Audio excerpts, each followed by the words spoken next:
What is going on, everybody? It is Wednesday. Welcome to Lineman Life Live. Hump Day. Lineman Uche Nwaneri, Justin Blaylock. Yes, sir. Hump Day. And it's been Yes, quite sir. a day in the NFL. Quite a day in free agency. Things have been happening quick. Things have been happening pretty fast. Do not blink. And we're going to, in the blink of an eye, you got all kinds of new signings. And somebody got paid some stupid bread. We're going to talk about that. A name you'll know, of course. We got O-line film breakdown we're going to get into here in a little while as well. Got Kenyan Green from Texas A&M. Gonna look at his film, break that down. Let's check out the free agency wire because, man, we got some signings going on here. First off, I'll go with my Jaguars news as far as releases go. Obviously, I mean, this was a shock to me. Myles Jack released second day of free agency after they get done spending all that bread. I'm over here like, man, we got edge rusher that's gonna take some of the pressure off Myles. We got linebackers. Bam, Myles Jack is gone. Yeah, just talked about him. Just talked about him. Just on talking Monday. about my guy. Hey, but you know that's kind of the business side of the NFL. You never know. You never know. This one was looking good. Jags gonna jag. Looking good. Jags gonna jag it. They're gonna jag it off. Don't worry. But one man's trash or one team's trash, which I can't even really say that, is another team's slick come up. Because as you see here, Myles Jack headed to Pittsburgh, to the Yenzer faithful. Signed on a 2-year, I believe, $12 million deal, $16 million deal, I'm sorry, with the Steelers. I think, I honestly, this is kind of a great pickup for the Steelers because, I mean, I would say that he's probably worth more than that, but I think that they kind of gave him the money that he would have made to finish his deal in Jacksonville. So they kind of gave him that money for those last 2 years on the deal. But this is a great pickup, I think, for Pittsburgh. Really good pickup on a quality linebacker. He's best on the weak side. That's where he makes a lot of plays coming off the backside. And the Jaguars moved him into the middle after what's his name? Telvin Smith left the team.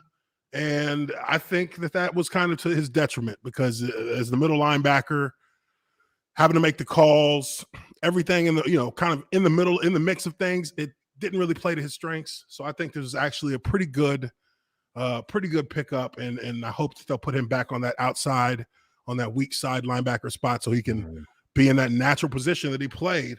That really did work for him as a player. Just like O-line, it is not plug and play. Yeah. It's not plug and play. People think just because you can play any position out there, but I mean, I started at left guard my first year as a starter, which it's a little bit. It was weird to me how much more comfortable I felt when they moved me to the right, because in an odd way, me being left-handed, I worked better on the right side. I felt more natural. My pass sets felt surprisingly a lot better when I was on the right, pass setting having my weight on the inside leg on my left side, pass setting to my right, than it did have my inside weight on my right leg, which is my dominant leg, and pass setting to the left. So I didn't realize it at the time, because I was playing left. But when I moved to the right, it was like a much smoother transition than I thought. But also I found out that my strength was more balanced on the right side, which, hey, it worked out. But yeah, counterintuitive, but hey, whatever. Yeah, it was weird. It was I was really kind of like, oh, that's kind of odd. But I mean, most people are right-handed, so I feel like that would make you left foot dominant. And if you're using, so if you're on the left and your right leg would be where you have all your weight. If your left foot, I don't know, dude, it's weird. I try to make sense of it in my brain, but it just felt way better when I was on the right. Hey, and that's what I kind of chalked it up to. Maybe because I'm left-handed, things just work better for me on, having a block to the right, whatever. But breaking news: Von Miller to the Bills. Yes, that was my next. That was my next. I just saw this come up. Yeah, that was my next. To get him in spite, to make up for the loss of Randy Gregory, but not to be. Randy Gregory got him. We're gonna talk about that too. He got them boys. But also, Von Miller, 6 years, $120 million. How many times has he busted the bank like this? You know what I mean? Oh yeah, okay, y'all can have him for that much. Hey, yeah, for real. I mean, shoot. Cowboys. Who else did they say? They said he might be going back to Denver. And this dude has become a mercenary. He is a mercenary in the NFL. He is somebody is going to get some. He's going to stack up some bodies. So you want to have him out there, and teams are bidding for him like he's 27 years old still. Shoot. So, right. Well, he played the full 16 coming off that Achilles? Yeah, the Achilles injury. Yeah, and he's still been highly productive. I mean, and this is a Super Bowl MVP, Super Bowl champion, obviously. He is pretty much the reason he is the reason that the Broncos won their last Super Bowl. And he's still playing at a high level. So, the Rams picked him up. He was a big boost for the Rams in the time when they picked him up. And now he's just able to pretty much call his number wherever he wants to go, wherever he wants to go, whatever he wants to do. And what's the guarantee on that? I don't even know. 6 years is a long time. Because he is not no spring 6 chicken. years, and he's 30. He's 33. He's not gonna make. He's not gonna make it to the last year on that deal. I mean, you would think. I'm thinking 3 years. Shit. Yeah. It's probably like 40 or 50 guaranteed. I'm sure. Okay. Because you're thinking, you got to be thinking 3 years. He's got 3 years at least before anybody starts I would give him 3. questioning. No question. But it's not like he's I'm trying to think of like DNs whose game transfers like to later in the career. The speed guy. Nobody's. Yeah, you gotta get like Julius Peppers or somebody that's like all-time freak of nature. He was genetically just 300 pounds. He could just he could still just run you over if he wanted to. I mean, he can run you down from the backside easily. Yeah, if he plays this deal out, I mean, his game at 38 is going to be a lot different than it is right now. Yeah. It'll be a lot different. He would be a third down rusher at that point, you would think. Yeah. A guy who's a specialty guy. Bring him in third down situations. Maybe bring him in, put him in, blitzing situations, but not your every down guy. And even, what defensive end that's like a premier edge rusher is really an every down guy anyways. True. A lot of them come in first. Or hell, that's better. They're better off just coming in on third down. Like, for real, cause the most chaos they can on third down. Shoot, you guys do all that run stopping stuff. Because they don't want to stop the run. I'll be over here getting my hamstring rubbed on. Getting my calf massage until third down. Not even a regular third down, third and long. Don't even put third and long, so you can just line up in that sprinter stance. Don't even put me in on 3rd and 5. It's got to be like 3rd and 8. If they might run it, just keep me out. I'll check in the next play. If they run a draw, I'm gonna just keep running right up the field. Mm-hmm. Hey, and Bills Mafia is probably going wild on this because that was a gut punch that they took this past season. That was a gut punch. It felt like everything was lined up for the Bills. It felt like with that game against Kansas City, and as epic as it was, if the Bills had come out on top of that I think that would have been the moment right there that would have broken that curse, that that decades-long just dark cloud over the franchise. And, well, Patrick Mahomes said, no mas, not today. This will go a long way to getting over that hump. Yeah, this will go a long way to giving them a chance to be able to make those plays, and late in the game when you got to get to the quarterback. Von Miller's going to be a guy who can give you that opportunity, who can give you a chance to be that kind of team that can get that done. But also, we got other teams that are making things happen as well. You got, let's see here. I had all this stuff over here lined up. You got a new duo in Las Vegas with the Raiders, Max Crosby, who just signed himself a nice dump truck of money, getting a new contract, and Chandler Jones. Chandler Jones, now Vegas Raider. Something that is going to be a nice combination right there. I mean, Chandler Jones is a little bit up there, but he's still producing, still giving some good numbers, some solid numbers. Not as prime time numbers, but definitely is going to be able to make plays nonetheless. But also, there's the question of Deshaun Watson. Now, Deshaun Watson has had a number of people reaching out to him. I think he's met with the Saints. He's met with Cleveland. And when he met with Cleveland, say what now? He's doing the NFC South tour. He's doing a little tour right now. And then he was scheduled to meet with the Saints. I don't know if that happened or not.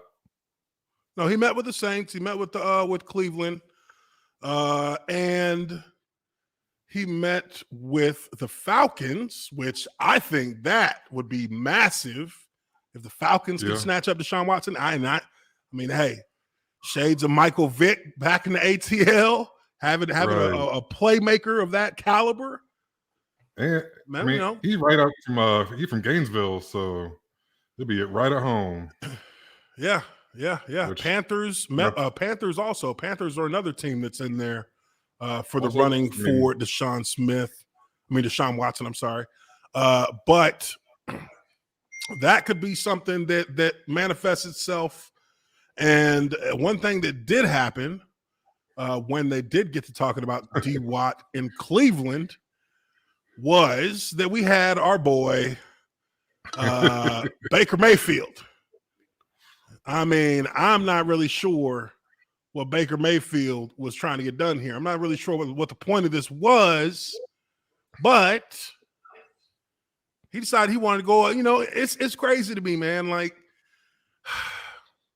I feel like and not even just for a quarterback, but just for any pro athlete, especially in a business like the NFL, where it is ultra competitive, where it is, where you're not really given any loyalty in regards to, a franchise, trying to upgrade themselves, give them shots at getting deeper or doing better during the football season. There's no loyalty there. I mean, you can say whatever you like. We see it year in and year out. Guys who've been with teams for numerous years just getting the axe. I mean, hell, Myles Jack, perfect example there. Yeah. But I always feel like it's not. This is not what you want to do. Don't do this. Don't do this. Nobody wants to hear your fucking pity, kind of pity, therapeutic pity session about what's going on with your team, because you never get seen you never get respect like that. You don't get extra respect for doing something like this. This to me feels like somebody who wants attention. I always felt like iPhone Note. It looks like an iPhone Note. Maybe, I don't know. I don't have an iPhone. Copied and pasted. Oh, I guess that's a good way to proofread. But yes, it's like, don't do this, man, because it just makes you seem like a fucking wuss. It makes you seem like a wuss, because it's like, dude, You know that you know last year was terrible for you. You know that. What you think they're gonna do? Just take another roll the dice again? Like fuck it, let's get him shoulder surgery and fix his back or whatever is messed up. For the best, and we just gonna, you know what I mean? And let's just hope for the best. No, they're not gonna do that. But let's read through this very quickly here. Says the past 4 years have been nothing short of truly life-changing since I've heard my name called in the draft to go to Cleveland. Like, come on. The first sentence is even like, oh my God, here we go. The fuck is this? What is he talking about? This is not a message with hidden meaning. This is strictly to thank the city of Cleveland for embracing my family and me. Whoa, where you going? We have made many memories and shared growing in this process through all the ups and downs. I have no clue what happens next, which is the meaning behind the silence I've had during the duration of this process. What? Like, bro, what? What process? Nobody was even asking to, nobody was asking to hear from you. Nobody was like, what's Baker think? You know what I mean? Like the Dave Chappelle stand up. Somebody called Ja. What does Ja Rule think? We gotta see what he's thinking. It's like, don't nobody care. I can control what I can, which is trusting in God's plan throughout the process. Oh, so you jumping on God's back now. so God's over there like, hey, don't pull me into this shit. This on you. You threw them picks. You decided to post this shit, not me. I didn't tell you to do this. I have given this franchise everything I have. This is something I've always done at every stage and at every level. And that will not change wherever I take my next snap. Whatever happens, I just want to say thank you to the fans who truly embraced who I am and the mentality that aligns so well with this city's hardworking people. Cleveland will always be a part of Emily and my short story. And we will always be thankful for the impact it's had and will have in our lives. Sincerely, Baker, Reagan. Well, you know it's real. He put the whole government in there. It's real when the whole government's in there. I mean, what? So I mean, basically, he's cutting himself. First and foremost. Yeah, he just cut himself. He just literally was like, "I'm done. I'm checking out. See you later." I mean, even if they don't get Deshaun, like you can't go back to this. You can't keep this cat when you can't keep him. Like, there's no way. It's like, where's Big Dick Nick at? Nick Foles, you want a contract? Honestly, this is not the way you approach the potential end of your time in, a place. And look, you can be sentimental and feeling about it because you got drafted there. Everybody is, everybody has a warmness in their heart to have for the team that took a chance on it, that drafted them. Like, it's like winning the lottery. You know what I mean? It's like winning the lottery. I mean, for him, he was the number one pick. Yeah, he was. It's not like he was a marginal talent guy, and they just took a flyer on him. Like everyone thought he was like the fucking shit coming out. Like if they had no choice but to draft you at the time. Yeah, no, you're right, 100%. Like you said at the very beginning, no one wanted to hear from him. Like, what is this process he's talking about? Like 29 teams, man, 28 teams should be bending over backwards to entertain Deshaun Watson. Yeah.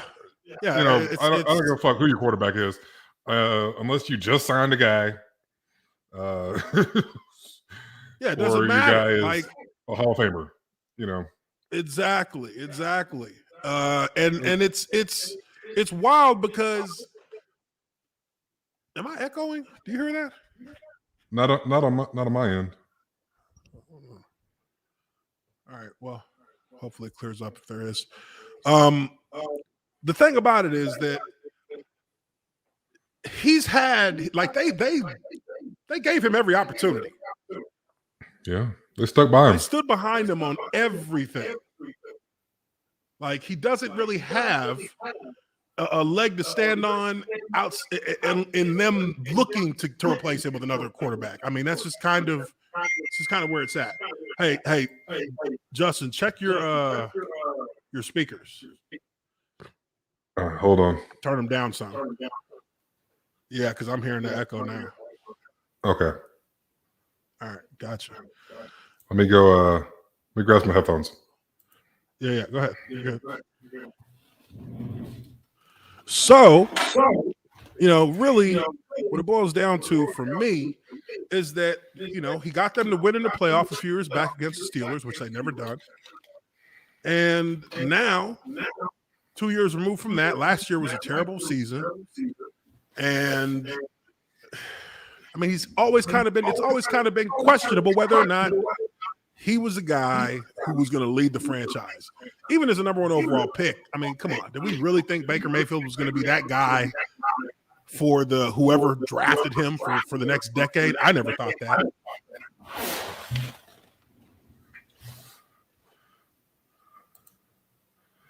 You got it. All right, how's this? Yeah, that's better. Okay, okay, let's roll. All right, so Baker Mayfield, pity party going on here. Not sure that anybody really cares that much, just because, I mean, it's Baker. This is not the first time he's done something like this. Putting out these messages on, I mean, I guess this was an iPhone app or something, but he really just kind of, when things are in doubt for him, he goes into that mode where he just kind of tries to attract attention, which is, it's like boy cries wolf. But also, and just kind of moving on from him, because there are other stories that are going on in free agency that I think people definitely should hear about. Yannick Ngakoue. Yannick Ngakoue is now in Indianapolis, back in the AFC South. The Colts acquired him for cornerback Rock Ya-Sin. Is that a sentence? Rock Ya-Sin? Rock Ya-Sin, Y-A-S-I-N. So Yannick Ngakoue, I've always liked him as a player, but it looks like he might have miscalculated that holdout with Jacksonville. He hasn't gotten paid by anybody yet, really, in terms of a new deal. He went from Minnesota to Baltimore to Las Vegas and now to the Colts. Yeah. And it's been like a year and a half since he was in Jacksonville. Oh, wow. Yeah. It hasn't been that long since he left Jacksonville. So it's definitely he miscalculated that. He should have played out his last year in Jacksonville in aim of getting a big contract instead of trying to squeeze Jacksonville to get money. It just didn't work for him.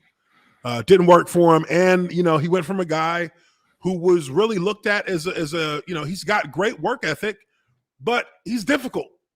And I think that's where his image is kind of, flipped on him, is now he's kind of seen as a difficult guy to play with, or a difficult guy, at least for coaches to have to deal with, or management to have to satiate, because, when he did that holdout with the Jags, that kind of put a crack in, people's perception of him.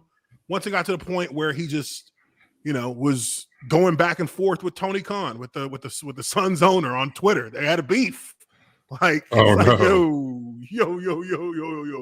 don't do that. Don't do that. Oh, don't wow. do that. So yeah, that turned into a hand that feeds. Yeah, that just really turned into a stinker for his long-term prospects, because now he's on his fourth or fifth team since then. But also another big free agent situation. We just got word Julio Jones has been released by the Tennessee Titans. That in and of itself, I'm not sure how to process this one, because if you think about it, Julio Jones has had this one hamstring issue that has kind of been fucking like popping up and rearing its head repeatedly over the last 2 seasons. So the last 2 years, he's been, kind of bogged down by the hamstring injury, and you don't really know whether or not he's healthy on any given week right now when he's out, during the season. I didn't really know. I couldn't tell. And for as much as people made a big deal about this situation when he signed with the Titans, I never really looked at him as a fit for the Titans style offense, because he is truly a big play receiver.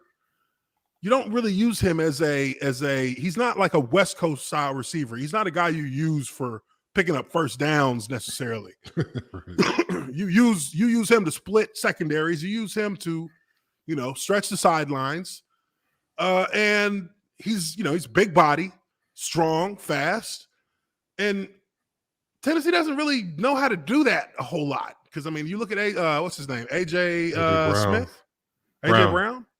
Yeah. AJ Brown on the other side, they don't really, he's kind of like Julio built. And he doesn't really get work like that. Yeah, he's almost like a glorified tight end. Yeah, so kind of weird that they signed him on, and it seemed like a good idea at the time, because it just looked like, okay, those are just 2 massive wideouts. It's going to be you're just going to see defensive secondaries getting slaughtered week in and week out. But you can't even do that, because you got to run the ball 30 to 35 times, because you got a beast in the backfield too. So there's really not a good way, unless you have a really crafty coordinator who knows how to set these guys up to be successful. It's hard to kind of get them all in a situation where they can all be at their best and be getting their plays. You can't really give it to them. So I hate to see Julio now kind of getting taught, this isn't a guy you want to see getting thrown around from team to team. He's not that guy. Yeah.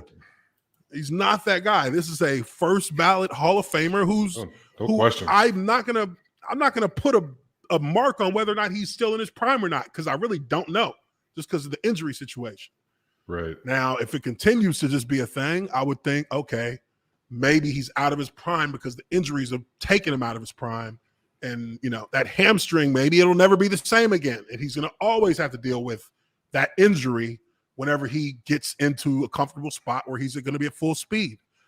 But he's been released. And a lot of people are like, shit, back to the A, cuz. I go back to the A. Yeah, it's a good years here. You could see, think about this now. If these Falcons somehow pull out a Deshaun Watson and get him at QB, boy, Julio back at wideout. Hell, you don't got Calvin Ridley. You need a wideout. You need a wideout. Because Julio is or Calvin is done. Right. Yeah. Now this is the prodigal son returning home, and the prodigal son returns. Slay the and everything's a story. It's going to be a great story. Oh, I think it's worth them trying to make that happen. Trying to make it happen. We'll see if it does, though.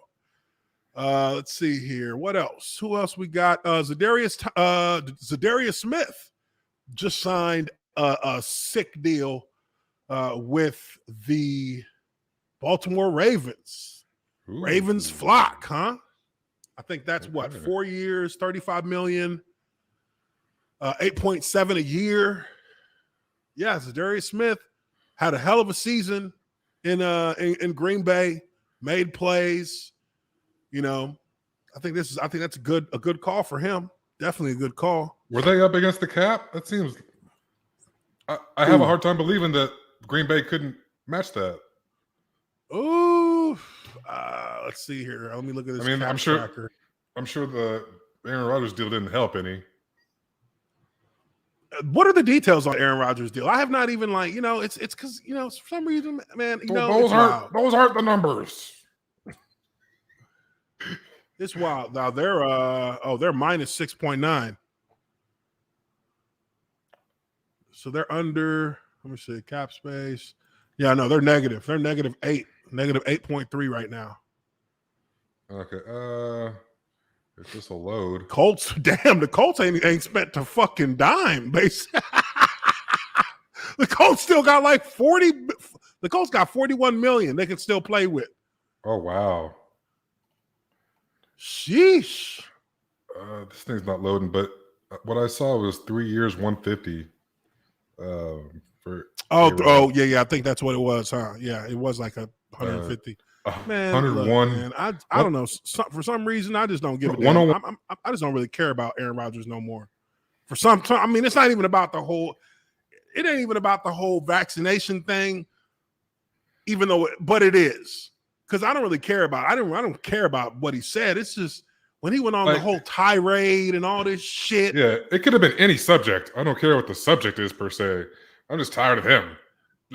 It could have been any subject. Just listening to him talk, and actually, I've never met Aaron Rodgers. I played against him when I was in Jacksonville, a couple times, like 2 or 3 times. We played Green Bay, but and I always was like, man, Aaron Rodgers is like, that's one of the quarterbacks I like the most in the league. Like he's, I love how he plays. Yeah, and now retired. Seeing him, talk at length and listening to him talk at length, I was like, man, what the fuck? Like, man, fuck this guy. What is he talking about? Shut up. Like, why is he trying to sound like, fucking Socrates here? Like, bro, you ain't no philosopher. What the hell is he saying? You know what I mean? At least, even when they talk to Brady, at least Brady's like, Brady has like that Joe Cool, like competitive feel about him. I'm a competitive quarterback. Yeah, he's like one of the guys. It's like one of the guys. He doesn't get into all like his philosophies on shit. He just is like, yeah, we're trying to win games here. Fuck everybody else. I want another ring. At least I know what his objective is. You know what I mean? But yeah. When I sat and listened to this cat on Pat McAfee, I'm like, I would never want to hang out with this motherfucker. Like, what? What is he talking about over here? Oh, as I sit here, getting ready. What the fuck did he say? He said, as I sit here before they put the final nail in my cancel culture coffin, I'm like, oh, Lord. Nobody trying to cancel you, motherfucker. Ain't nobody trying to cancel. You don't give a shit what you talking about. You're a starting quarterback in the NFL. You ain't going nowhere. Yeah, like, come on. Like, what? Just nobody's going to ask you questions at press conferences anymore? Like, come on, stop. And that just turned me off to him, man. So, I'm glad he got his money. We know that's what he wanted because when it was time to try and get a ring, he sure as hell didn't put nothing forth to get that. Oh, Shoot. Shit. 6 points. Fuck out of here. But let me see here. So Zadarius Smith got his money, and I don't see any other huge updates out there at the moment. So I do want to look at and talk about this real quick because I know that this is something that people definitely at the time, it was a hot topic, and now it's starting to kind of get addressed. And let's see what's happening here. NFL announces OT rule change proposals from Eagles, Colts, and Titans. Thought this was interesting. So here we have, and I hope everybody can see that, we have actual proposals for the 2022 2022 overtime rules. The Colts and the Eagles proposed that we allow both teams an opportunity to possess the ball in overtime, period. Like, both teams get to possess it. That's what you came up with. That's all. You had the whole fucking front office come together and gave me that. This is what everybody's been saying, and that's the boom. Okay, just both teams get the ball. my 4-year-old niece. Yeah, to come up with that. Okay, and then you had Tennessee, which had their own little spin on that. Tennessee said, "Well, what about this? What about both teams an opportunity to possess the ball in overtime unless the team with the first possession scores a TD and a successful 2-point try?" So basically, Tennessee's like, "We just gonna keep it the same. Let's do what we're already doing." Well, okay, we're just gonna. At least now they're making you do one extra play, because as it stands right now, if you score a touchdown that first possession, it's just over. No extra point try. It's just touchdown game.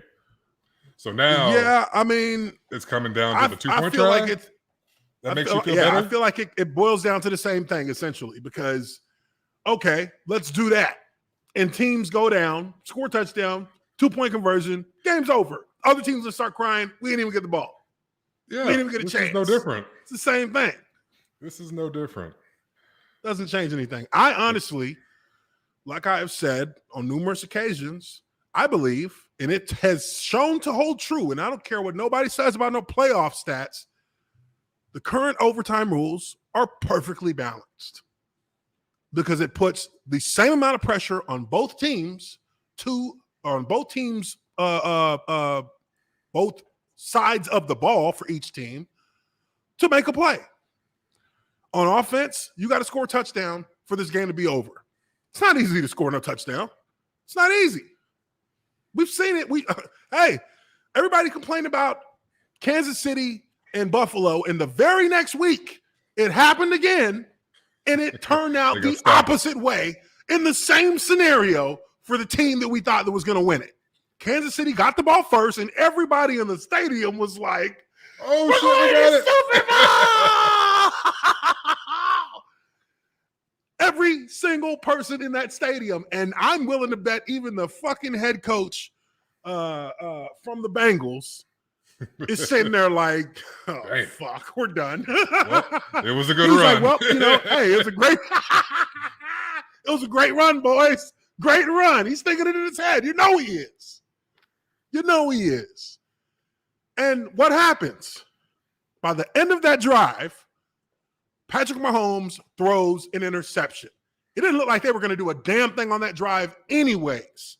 Even if he didn't throw the interception, they're punting it. And Cincinnati's getting the ball back.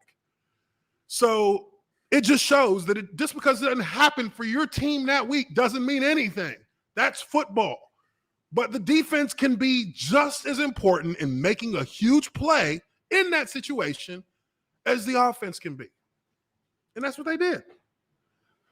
So these proposals to me are pretty much pointless because, one, I don't think that I think that there has to be a risk for each side in not scoring or giving up a score. And that's what makes it so riveting and so captivating when you see a team and their defense makes plays, they sack the quarterback, they get an interception, and now their offense gets to go and win the game. That's what makes it so balanced. Right. Like the offense isn't the only like team that can go out on the field and make something happen. Like we're in overtime for a reason. You know. Yeah, because you couldn't get it done during the fucking regulation. They're not stopping us either. You know, and at the end of the day, we have to have a system in place where the game fucking ends eventually. You know, it's not going to be perfectly fair because we'll be here all night. You know, like the fucking LSU game a couple of years ago that had 7 overtimes. Yeah, where they're doing 9 fucking overtimes. They're just doing, starting on 25 and go in or no, it was 2-point plays. After the first 2, it was just 2 minutes. Yeah, just 2-point plays every time. Conversions the whole time. It's like we're going to be here all night if it's perfectly fair.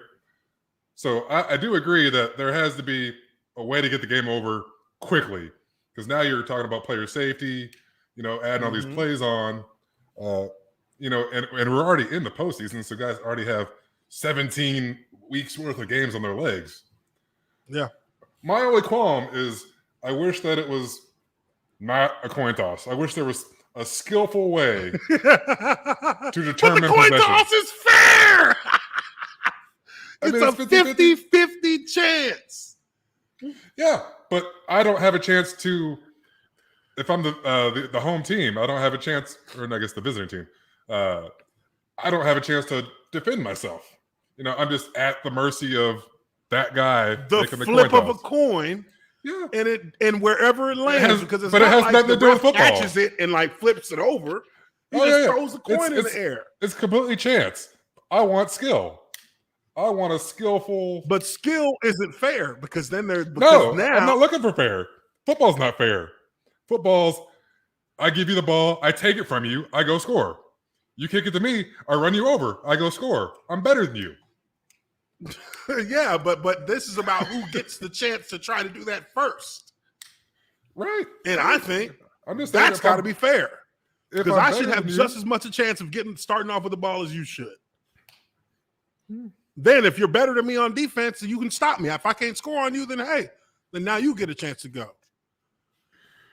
So, yeah, I don't think anything's going to change. I think this is just going to sit as it is. Why would they change it? Like their ratings for fucking the NFL playoffs are probably the highest they've ever been last year. And a lot of that has to do with overtime. There was only, I think, one dud game the whole playoffs this year. I feel like the division round. Was there a blowout? I think it was Buffalo on New England. That was the only dud. Yeah, everything else was like down to the wire or overtime. Yeah, everything else ended on the last play.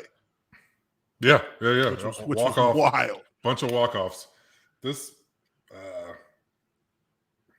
Predator Magnus for $2 says over/under on you guys combined weight over 600. That's easy. Yeah, that's easy. That's easy. Shit. You can line up in a 3 technique and we'll double team you. I'll give you the Calvin Ridley. Tell us how much we weigh. But I don't think that this is going to change anything as far as overtime goes. There's no reason to. I mean, it's competitive. We've seen evidence that it's not unfair, that it is actually balanced. And over the years since they started doing overtime like this, I think the rate of the winning team winning the coin toss was like 52%. So it's really right at around 50% overall, even at that. So it's fair. It's pretty fair. But let's go ahead. Pretty much down the line. Yeah, it's pretty fair, dude. I mean, we've seen teams. I mean, shit. I remember one time we had overtime. I'm like, okay, we got this, 3 and out. I'm like, fuck. All right, we lose. It's gonna be over. I mean, yeah, but, the loser's always gonna find something to bitch about. It doesn't matter. Yeah, always gonna be something to complain about. So, all right, let's move into watching some film. Now, next up, we got Kenyan Green. This is a left tackle from Texas A&M University. He is ranked as let me see here. Let me try to get this right. Let's see. He is ranked as the 3rd offensive lineman, the 3rd in the top 10 for this year's NFL draft. 325 pounds, 6'4", runs a 5.38.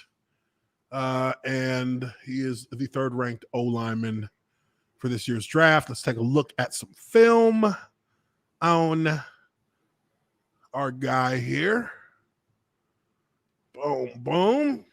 So we had 2 games that we could pull from on this. One being Texas A&M versus Alabama. But Alabama runs that weird 3-4 where you don't really get a clean look at the tackle and his matchup with the defensive end. So I went ahead and pulled their game from Kent State, and we're going to look at that instead. So let's go ahead. Let's get into it. This is their first play of the game. Got the sideline view there. All right, now Let me make sure. Oop. All right. So, whoa. Where's this cat at? Wait, which one is he? Let me find his number. Hold up. Were they running some kind of like formation there? What the hell was that? Is his tackle over? He's 55. Oh, 55? Yep. 55. 50. That's a lineman's number? All right. This is a I feel like they're like Tennessee. 55. So he's right tackle. Right tackle. Oh, okay. Okay, let's take a look here. Let's go back and let's take a look at this. Okay, so yeah, so here he is right here. All right, so I mean, this is just a operational thing, but splits are too tight. Unless they're double teaming straight up the field on him. I imagine he'd be chipping up or going to this guy. We want to open that up a little bit. Yep, that'll get you in trouble. Stepping on each other. Give yourself some room to work. Create natural running lanes. Give yourself natural running lanes. And I don't like his footwork here at all. Let me see. Well, actually, no. He's got his angle set here with his first step. But I don't like this, like that lean. Because this is a bad position to be in if you're trying to block somebody. That is weird. Like, yeah, his legs are spread. Did the guard clip him? Spread. No, the guard didn't touch him. He actually got off the ball pretty good here, pretty quick. But yeah, he's just got a better first step. Yeah, he's just got a way better first step than this guy. But this is not. It's not what you want to. This is just weird. I don't know what he's doing here. This doesn't look good at all right there. Just at first glance. Now, okay, so I see what the thought process is here. He is going, and look, this is a three. Well, I mean, you can call this a 4 down. I would say this is a nickel because I would call these guys my 4 down. Yeah. And you got your linebackers here. They just 2 reduced. linebackers, 40 linemen, safety in the coming down into the box. So it's just they're just running like an odd front, but they reduced on the it's an odd side that you can just turn into a 4 down so that it's not an odd. And you're fine. So this guy's at the end, he's the linebacker. Right. Just looking at how he comes off the ball here, then I would think he's the DN. So for the folks at home, odd defense, old 25. A 3 and 5 on the backside, which is to the left in this instance, and typically you would need a shade front side, and then shade right here. A 5. So when I say they reduced, that just means each of those 2 guys bumped down a gap. So he went from a shade to a head up nose, and this guy went from the outside shoulder, the right tackle, to the outside shoulder guard. Really, kind of a 3 technique almost. Yeah. So if you could call him a 3 or 5, yeah. So if this came from if this team is 4-3, then this is just an easy way for them to give you a different look. Yeah, this will make you think that they're running a 3-4, but it's really a 4. It's a 4-3, but it's a 4-3 by way of this track right here with 2 backers and a safety playing heavy in. Because I mean, if he takes 2 more steps down, he's in the box. Yeah. So it looks like. For somebody who, for a lineman who is new at looking at these kind of fronts, you might think this is your defensive end, but that's not. That's a backer. Right. Sam linebacker right there. So not a great look here. I feel like, and I mean, I wish that I could I may start pulling up some of my old game film to show some of this because it's still on Game Pass. And what he would have wanted to do here is the footwork is fine to start. Like when he does his first 2 steps right there, it's fine, but he should stay on this track, knock this guy across the face of his guard, and just continue onward. Like you can have your eyes here, but he just stay on that path and continue onward to get this guy blocked. Because, I mean, that's probably going to be, yeah. That's the guy who gets it. The guy who makes the play. God damn. I mean, good run, got downfield, but he got smashed though. Yeah. And it's not like he's not a strong guy or he's not tough. He's got bad footwork. Yeah, his footwork, our tackle's footwork here is not very good. Like, he's all over the place. His shoulders, like, one of the rules that you kind of get told in the league is you don't want to try and wall on a run play like this, which is going to come downhill.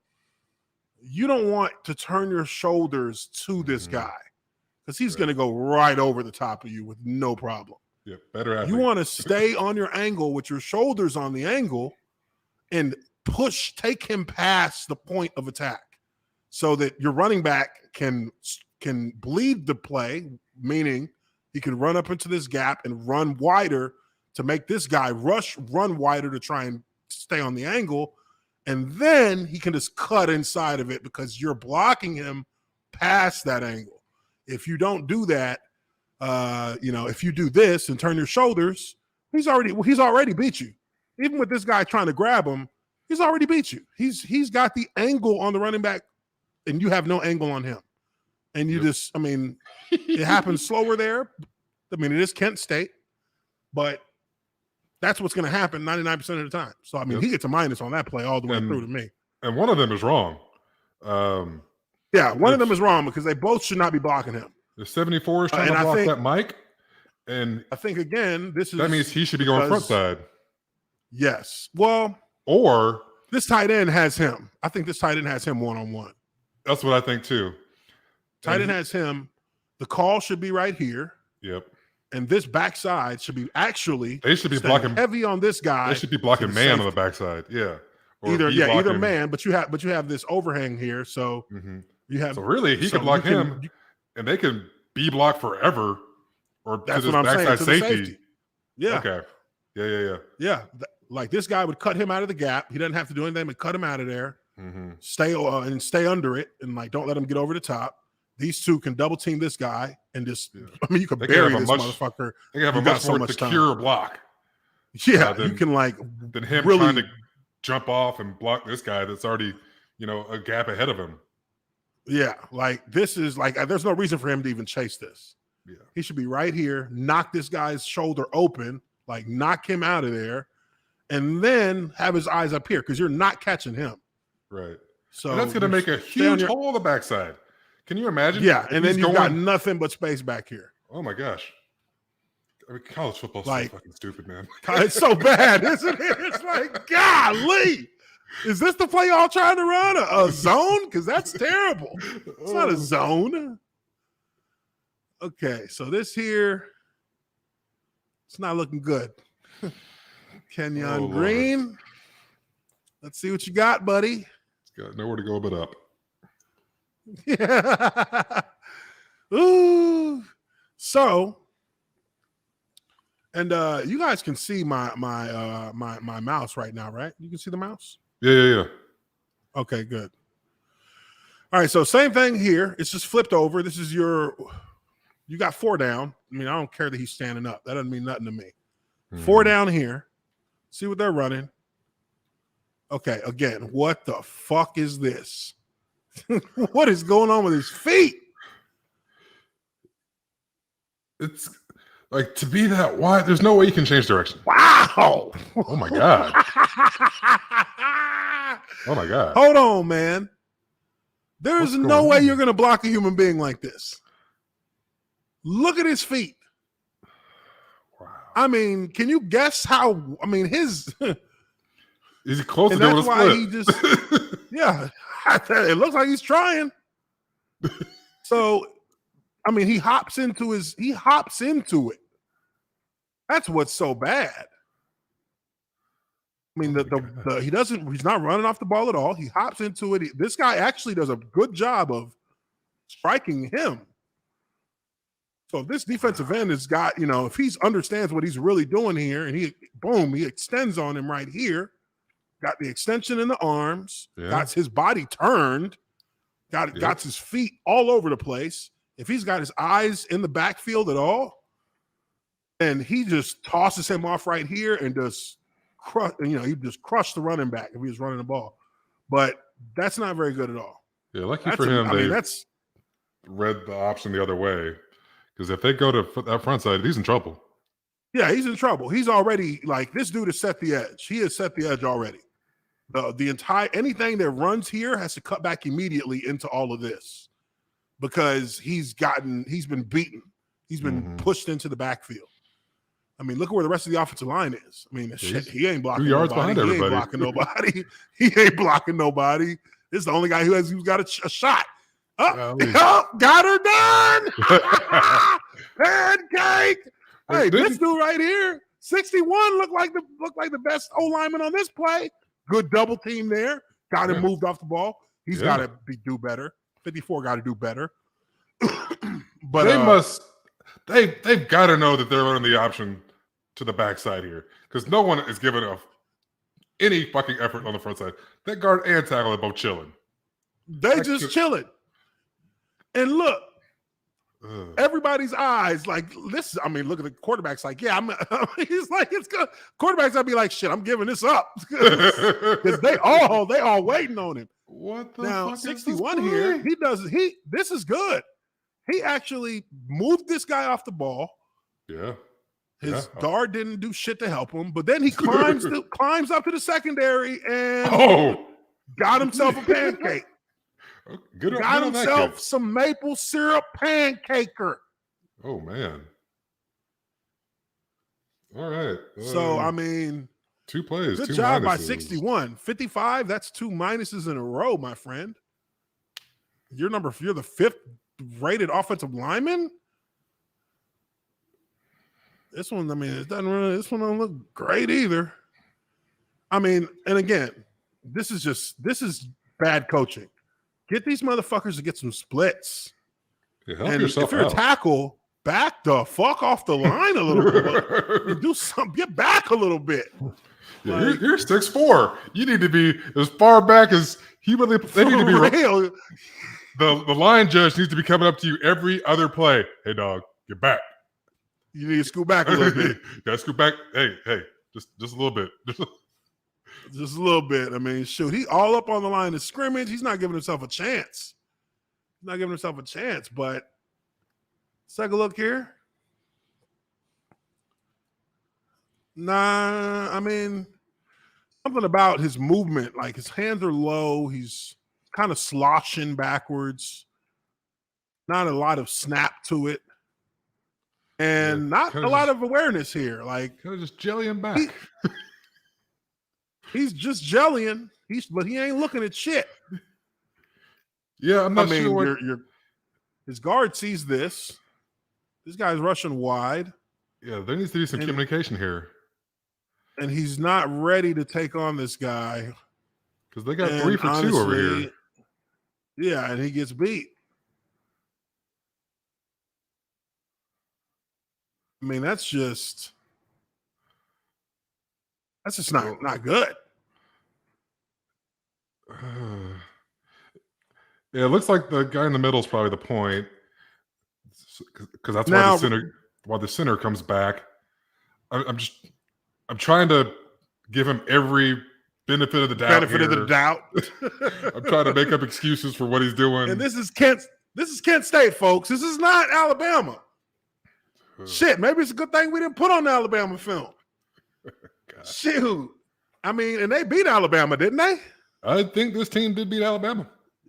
How the fuck did this team beat Alabama? It was the first time that a Saban disciple beat him or whatever.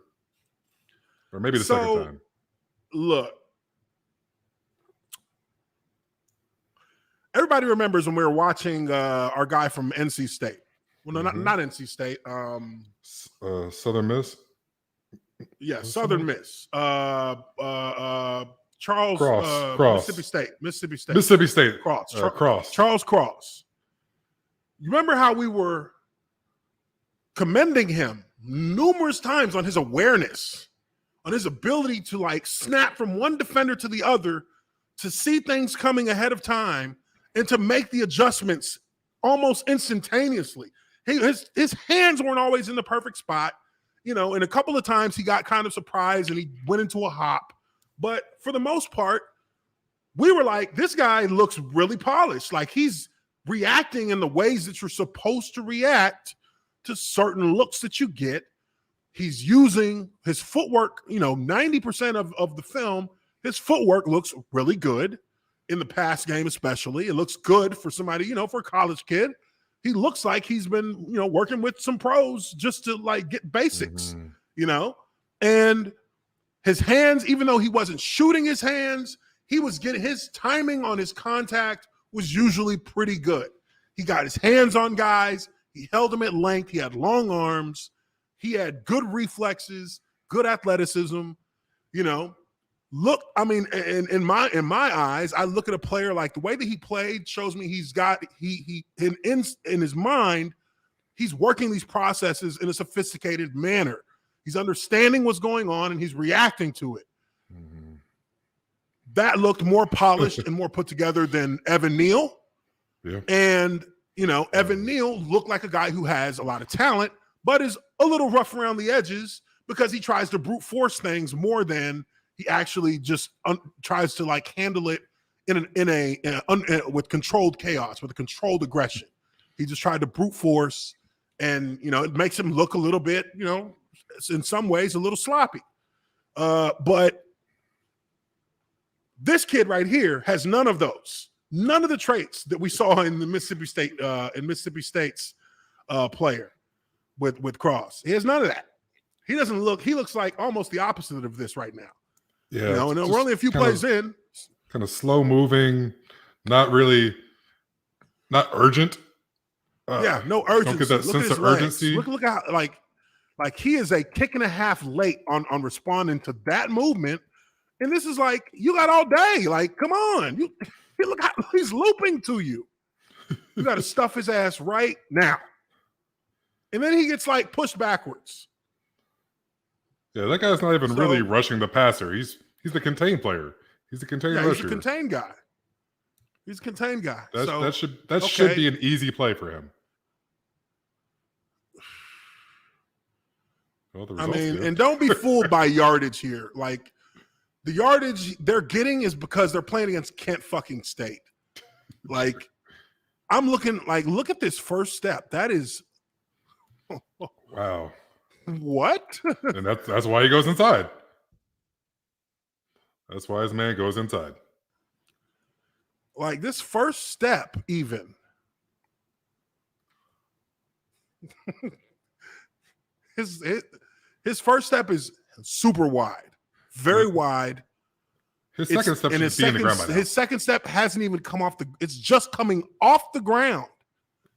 That's why he can't his second redirect. Step should be back in the ground right now. Yeah, that's why he's not able to redirect. I know it happens somewhat fast, but you can already see this guy's going inside by body language, and he's not able to adjust and move his body back inside because his foot's still on the ground. He should have been his outside on his foot's in the second ground. right His second step now. hasn't even. His second step is coming off the ground for the first time right now, and this guy's already planting in his shoulders. He's about to rip this arm under to get inside. That's what he's supposed to do. This arm right here will come across his body to slice underneath this tackle to take this gap right here. He's opened. His hands are at his hips. His second foot isn't even moving. Hasn't even got off the ground yet. And now look, he's already got it. He's in and look at this lunge position he's in. In a Bulgarian split squat.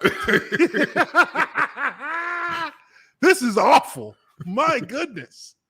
This is awful. Look at this. He is stacked on himself in the worst kind of way. I mean, imagine this, right? Imagine this running back gets the ball right here. And I mean, I'm saying imagine this as if it's in the NFL, but you'll know where this is going. If this running back gets the ball here and decides to bounce out this way, what's going to happen to him? He's going to be right as well. What's going to happen to this guy? He is going to get clubbed so hard. He's going to be spun off of in an instant in the NFL. That's what's going to happen. This guy's going to spin and come out here and smash the running back. Or this guy's going to come firing off. He won't be able to even get off to help because his guard has us inside here, which is another reason why this doesn't make sense that he looks like this. He's going to get thrown so far inside, he might take out the guard and center. He is going to get destroyed so bad that he might blow this guy's ACL out. I swear to God, it almost happened to me in Pittsburgh. Oh, my goodness. Will Rackley got beat, and we were running to the right. And I'm at right guard. I'll never forget this shit because I was like, I think I'm going to retire after this play.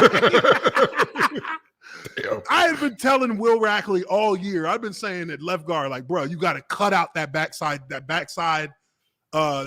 three technique. You got to cut out the backside shade on outside zones because that dude can make the play all the way on my side if you don't do that. We're in Pittsburgh. It's like third and 4, 3rd and 2 or some shit. We run a outside zone, and Pittsburgh is in a 3-4. So we're running it. I'm helping the tackle on that head up defensive end or defensive tackle. And but I've got to read the linebacker at the same time. So I'm reading the linebacker over me while I'm blocking while I'm looking to help on this tackle.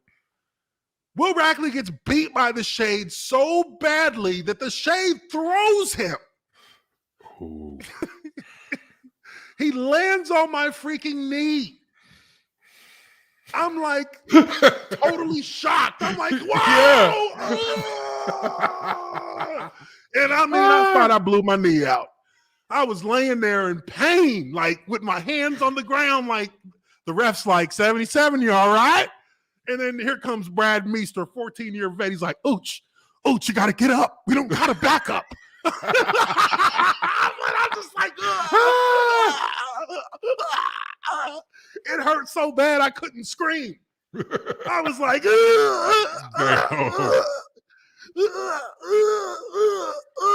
oh my god. And the ref's like, 77, I'm going to have to blow the whistle if you can't get up.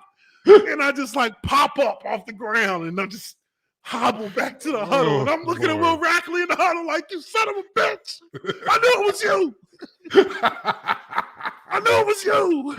Oh, shit. When you're fucking awful. Getting up off the ground right next to me on outside zone, what are you doing over here? Yeah. We started off 5 yards away from me, motherfucker. What are you doing over here? That's fucking shit. This shit is crazy. Oh, yeah, this man. guy, that's he's doing a lot of like waiting to see what the other guy does. Yeah. He's not being very aggressive. And I understand he's the open end tackle. You can't just go sprinting at the guy because he's going to go inside every time. But he just kind of pops up. He's like, oh, what's going to happen? What's going to happen? And then he's getting himself in a lot of bad positions that you're not going to be able to have power or balance out of. I mean, yeah. Everyone says, oh, you got to play low, bend your knees. I mean, like high school coaches say that shit.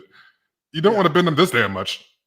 Yeah, and you don't want to, like you said, man, like you don't want to wait to see what's happening. That means you're playing. I mean, this is like, bro, you're not playing fast. Mm-hmm. You're playing behind everything, which means you're going to be behind everything. Like this should not even this shouldn't be happening. Like, I mean, shit. No, I mean, that's why the running back went up the middle because he was about to get fired on. I mean, look, man, this whole offensive line. I mean, 61 actually is the 61. 61. Yeah. He's doing some things. 61 is like that's how you react. Like it's you can clean all this. You can clean this footwork up like right here, because he's kind of like swinging himself to block him, but that happens sometimes. That's me asking him to be perfect so that he can be as good as possible. But this is right. This is how you handle it. Yeah.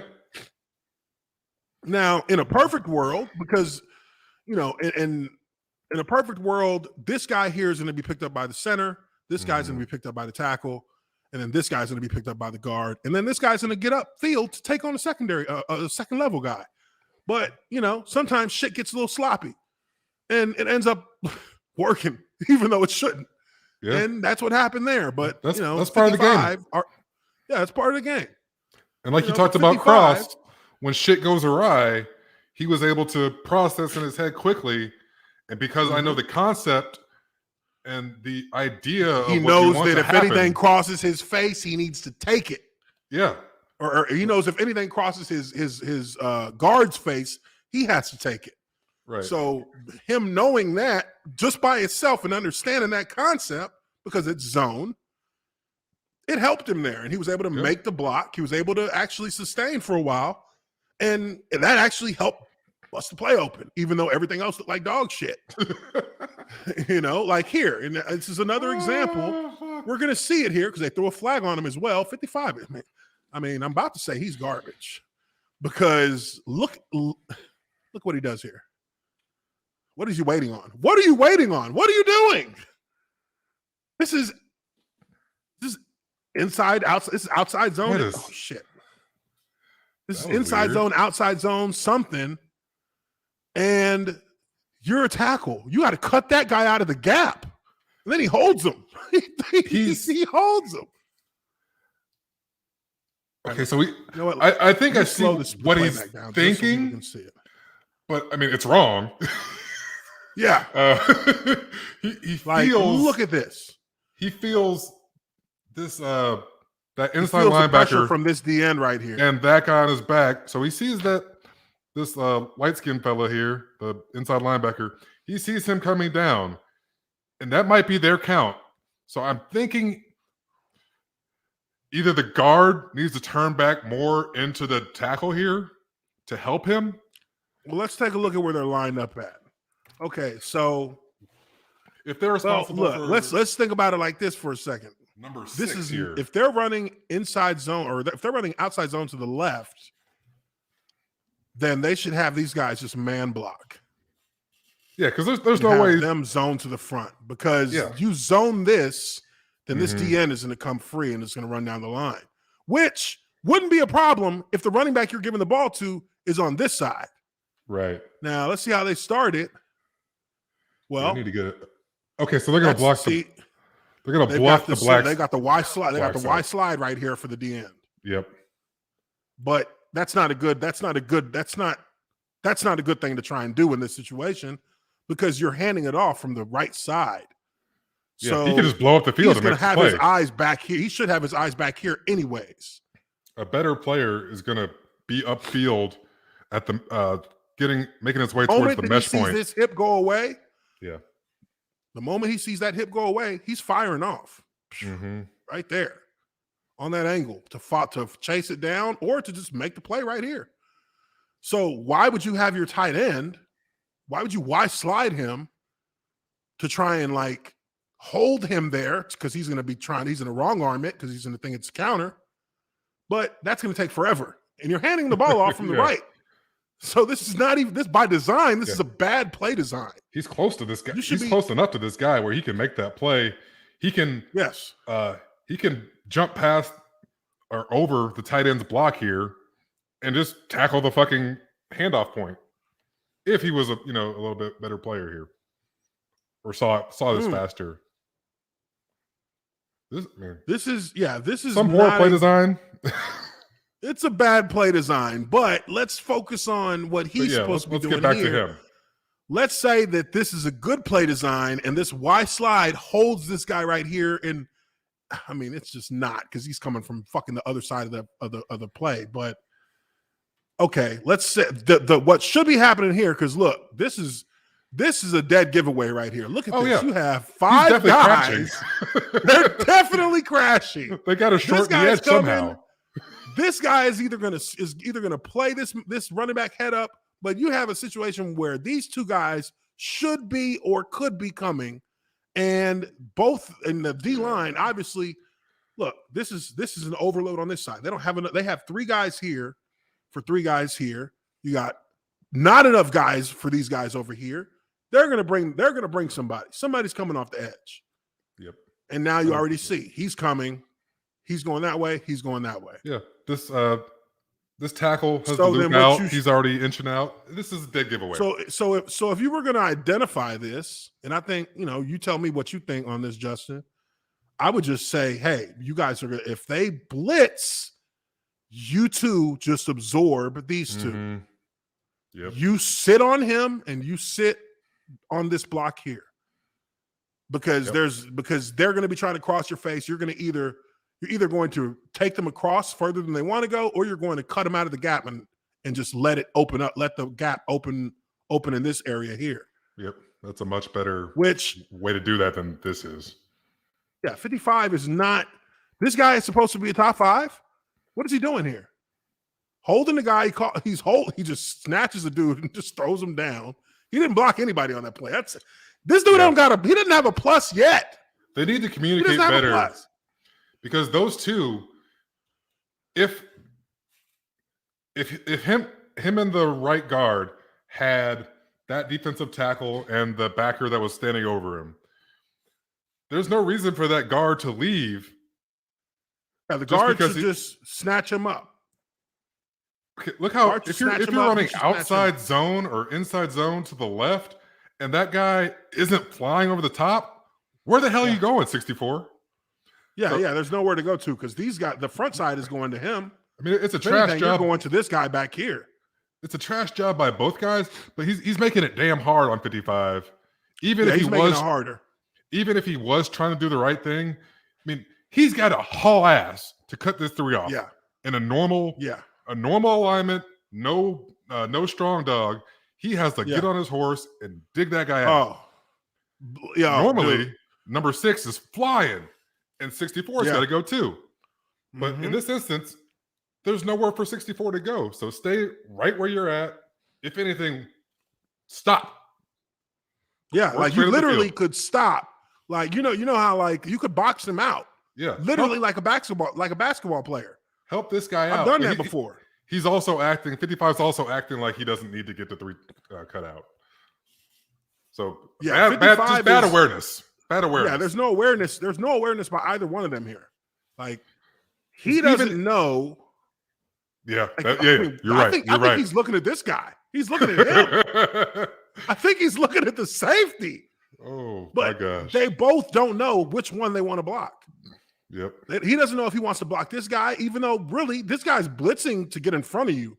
He's stunning to get in front of you, but because you're zoning that way, he's going to come out. He's going to try and fall off the backside here. So the smart thing to do here would be to just keep him in that gap and just hold him up right here. You could literally box him out and you'll have yards of open space right next to you. Yeah. Same thing with this guy.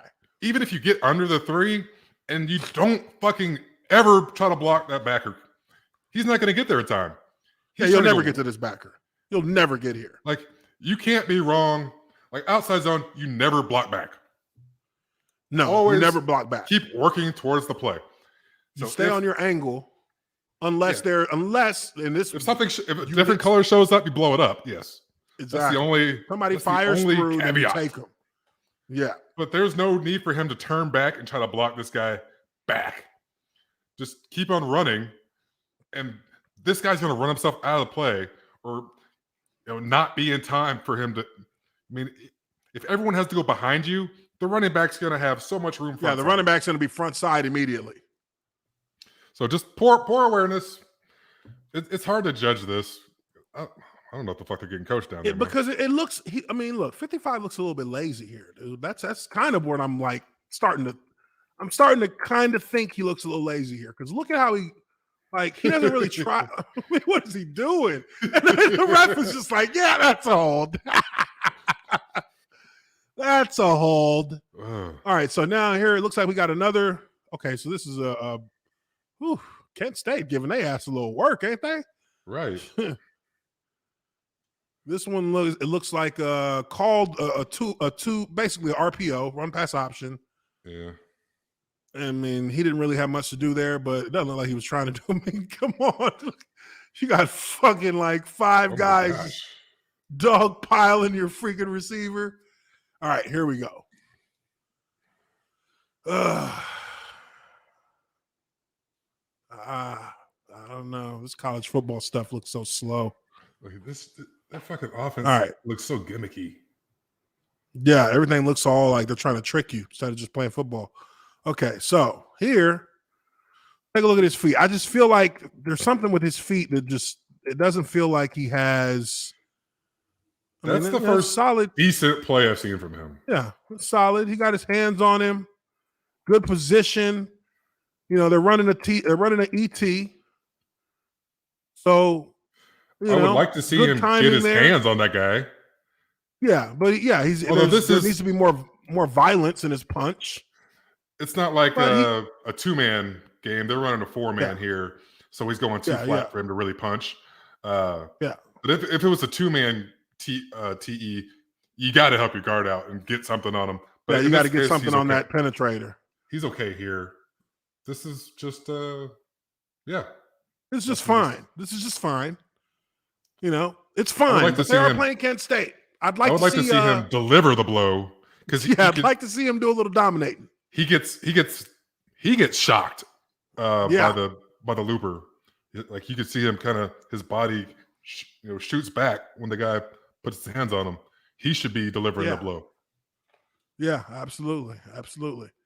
So and again, so he makes a point here. So the point, this is their point right here. So these two are protecting these against these three. So, and that's just me speaking in O-line kind of jargon that if he comes on a blitz, which if he was to come on any kind of like dog to the inside, then these guys would move out. If he comes dog to the outside, these guys would move in. So, I guess their communication there is that, hey, this is our key right here. But I just get the feeling that this guy's not, that's solid. That's solid.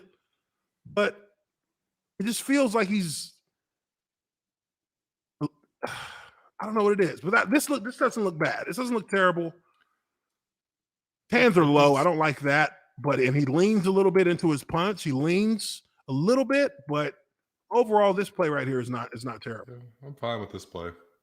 Yeah, it's not terrible. It's fine. I would give him a plus on that. Now, I'm kind of curious because if Kent State cats are giving it, I kind of want to see this Alabama game. And now we got Alabama.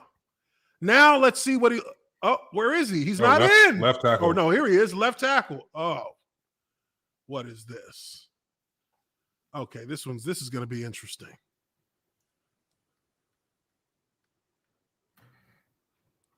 All right, so we got straight goal line looks, or straight end zone looks here. Again, oops. I look at this and I think to myself, what are you waiting for? He's a left tackle here. He's like waddling out to the guy. Like, this is not how you run block.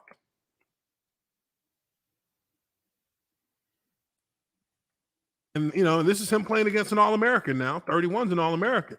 Yeah, 31 might be the best player in the country. He looks timid right there.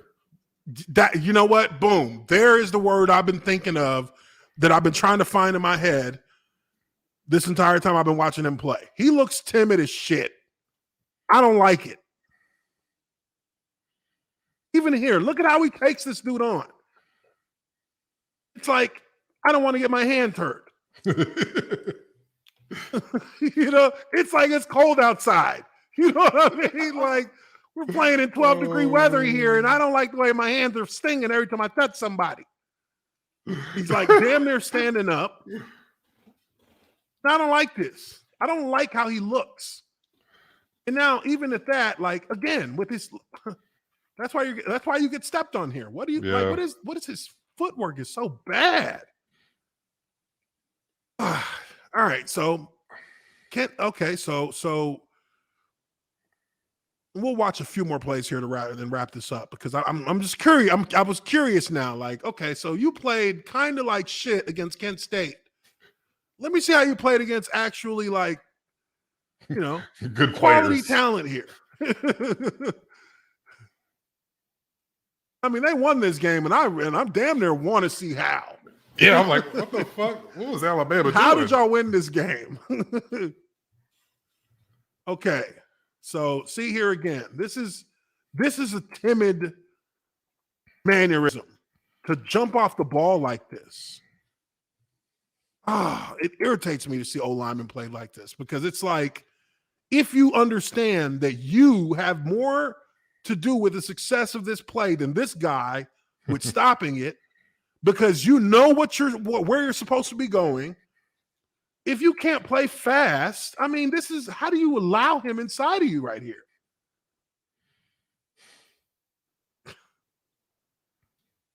That's just not good. It's not good run blocking. It's not good. Like he's jumping around. Like there's nothing good about his technique here. Nothing. I mean, even what he does there, like that's like, dude, that I would be mad if I was 61. It's like, bro, what are you doing?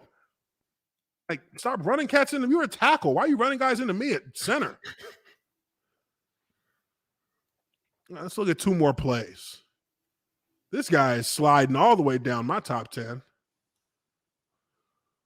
Okay. He didn't even touch this dude. You got to put your hands on him, bro. I don't give a shit. You have to put your hands on it. I mean, I'm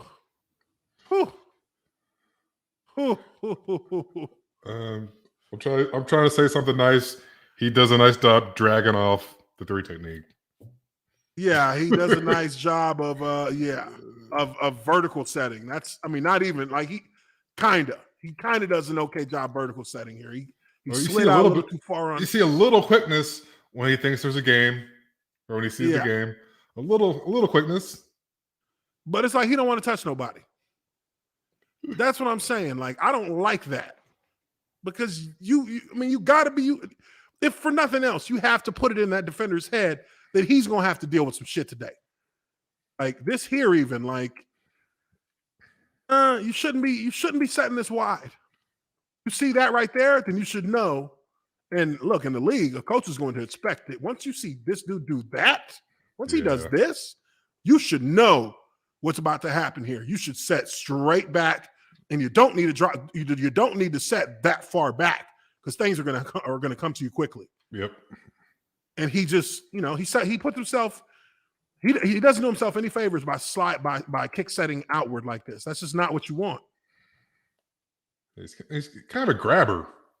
I don't see like a defined punch, and he looks like he has long arms.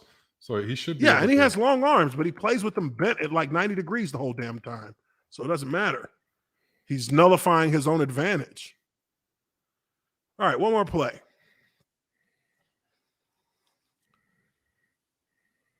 What? No, he didn't. Hold on. He just let him go? No, there's no way.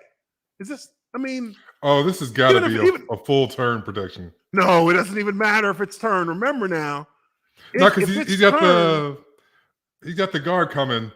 I guarantee you he's being told anything that goes past his left shoulder, leave it alone. I hate it. It's gimmicky as fuck. Because that's dangerous as hell. Yeah. That is dangerous as hell. This guy almost splits it. This guy almost splits.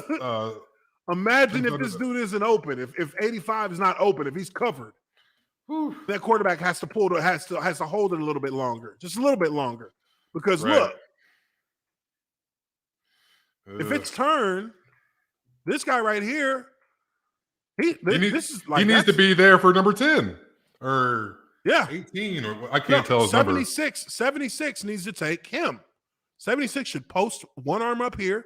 Your guard, your right guard should be turning to him, to this guy here. Mm-hmm. He should post his left arm up and have his eyes right here. Yep. He should he should be either engaging him. No, he should actually be posting here with his eyes inside because 64 is pulling. A turn. Oh, yeah, 64 is pulling. Right.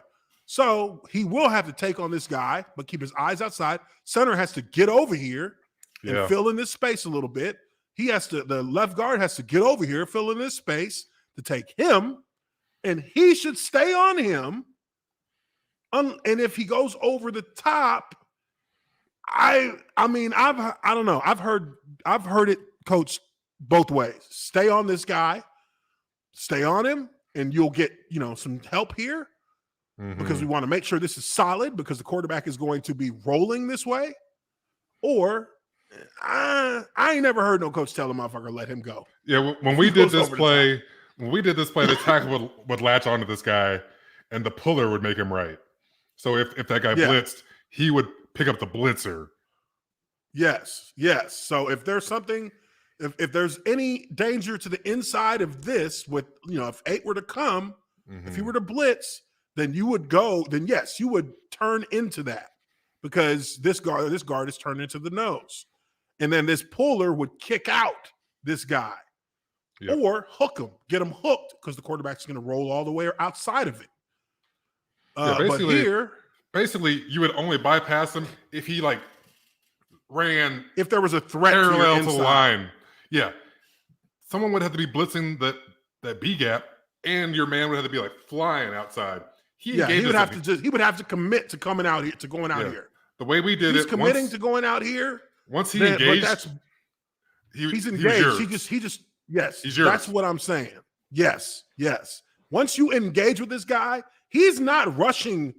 This is not designed loop to the outside, because this safety comes to play in this gap, because that's his gap. This guy's actually out of his gap, but you've engaged with him, and he's just trying to beat you on a pass rush. You should stay on him, because look, if this guy actually committed, if 8 committed and kept bringing his actually, if 8 commits here, then it's more likely that this guy is going to be, in a normal situation, it would be preferable that this guard cleans up on him. Yep. And maybe helps with him on the way to cleaning up on him. But he should stay involved. You shouldn't be you should not be like this in the play. You shouldn't be here just not doing nothing. To me, it's he's looking for ways to not block people. Yeah, that's what I'm saying. I'm like, come on, man. Put your hands on somebody. I've never seen a motherfucker not block as many people as this guy.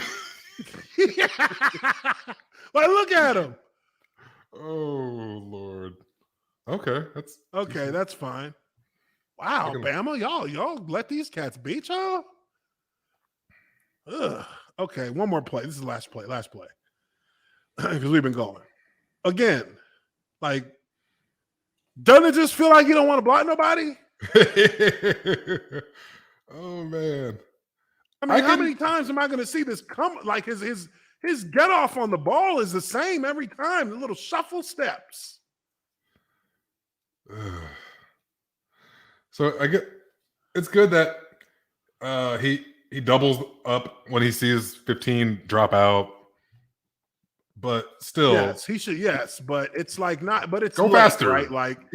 This should be happening while you're looking over here. It shouldn't happen. Yeah. You look out here. He turns his head back in to find the guy. He's there. Yeah, just knock his ass up the field. Yes, and again, like you said, if he's just coming off the ball and they're double teaming this guy with aggression, then it makes it might actually make it easier to keep tabs on him, because he's going to start. He's going to commit to what he has to do right now. Yep. If he's coming off the edge, he's gonna blitz. If he's got to squeeze down to set the edge, he's going to do that. But he has this motion here that keeps him out of it. And if you know that there's a motion on the play, then you would know that you're going to know pretty quickly what his intentions are. Right.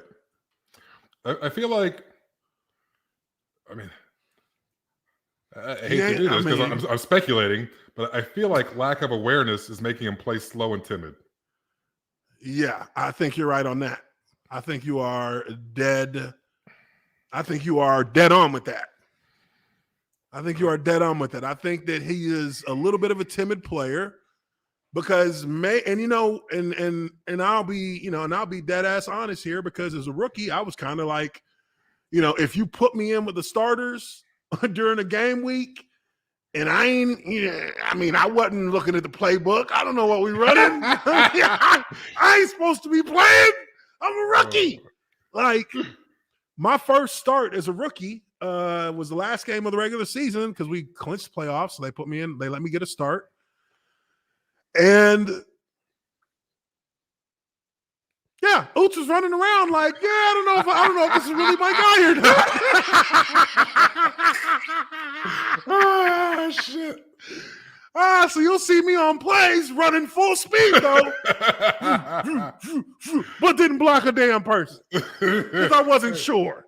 Hey, at least you're going 100 miles an hour. This guy's not blocking motherfuckers, jogging around, just kind of looking. It's, and it doesn't do you're not doing yourself any favors when you play slow because one, you're going to get hurt. Mm-hmm. You play slow on that field in the NFL, you're going to get hurt or you're going to get somebody else hurt. Yep. But other players will know when you are that guy who doesn't really know what you're doing. Because I would say that, like you said, terrible fucking feeling. He's timid because he's not sure, which means he don't pay attention to the playbook and to the game plan the way he should, which would be a red flag for me if I'm a coach because I'd be like, this guy is not a student of the game. It is college football. At the very least, you should know who you're blocking. It's not that complicated. Y'all are running some weird shit a lot of times. That's based on very simple concepts, but it's not something that you shouldn't know who you're blocking. And when you play slow the way that he does, which is a slow and timid to a certain extent, then in the league, guys will read that and say, okay, we're going to start running all kinds of wild shit. Oh my God. And we're really going to fuck him up. Yeah. I mean, bro, I'll never forget. And this is just to kind of wrap up this whole thing. I'll never forget my first year as a full-time starter, my second season. We were in Cincinnati playing the Bengals, a winless Bengals team, but they ran a couple of blitzes that I literally had never in my life seen. And I could not understand. What am I supposed to do to survive this? Because I don't know. I don't know what to do. And these cats ran that fucking stunt like 12 times. And our coaches were like, all week, Uche, you keep fucking up on this fucking dog. Do you understand who you have to block here? And I'm like, yes, I get it. And I fucked it up every play in practice the entire week, except for the last time when we walked through it, because they were like, if you don't block this guy,